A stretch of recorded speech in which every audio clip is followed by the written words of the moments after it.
ऊंचे पहाड़ों और हरे भरे जंगलों से घिरे एक शांत गांव चंद्रपुर में एक 14 साल का लड़का रहता था, जिसका नाम विनोद था।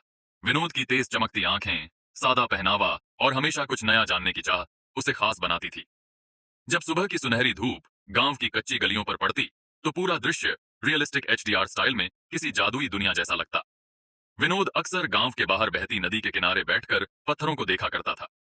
एक दिन उसे नदी के बीचों बीच एक नीला चमकता हुआ पत्थर दिखाई दिया। वह पत्थर साधारण नहीं था। उसकी सतह से हल्की हल्की रोशनी निकल रही थी, जैसे उसमें कोई जादू छुपा हो। जैसे ही विनोद ने उसे हाथ में लिया, ठंडी ऊर्जा उसके पूरे शरीर में दौड़ गई।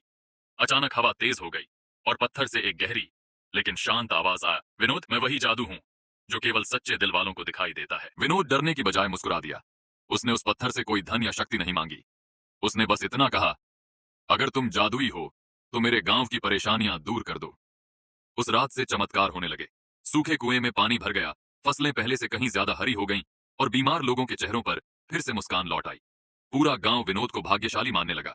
लेकिन विनोद का स्वभाव नहीं बदला। वह पहले जैसा ही सरल और विनम्र बना रहा। एक शाम पत्थर की रोशनी धीमी पड़ने लगी।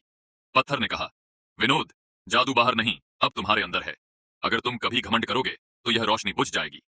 यह सुनकर विनोद समझ गया कि असली जादू पत्थर नहीं, बल्कि नेक इरादा और सच्चाई है। अगले ही पल पत्थर हवा में घुल गया, लेकिन गांव की खुशहाली बनी रही। सालों बाद भी जब सूरज ढलता था और गांव सुनहरी रोशनी में नहाता था, लोग कहते थे, यह सब विनोद की अच्छाई का असर है। अगर आपको यह जादुई कहानी पसंद आई हो तो हमारे चैनल को सब्सक्राइब जरूर करें। ऐसी ही और कहानियों का जादू आगे भी आपके लिए लाते रहेंगे।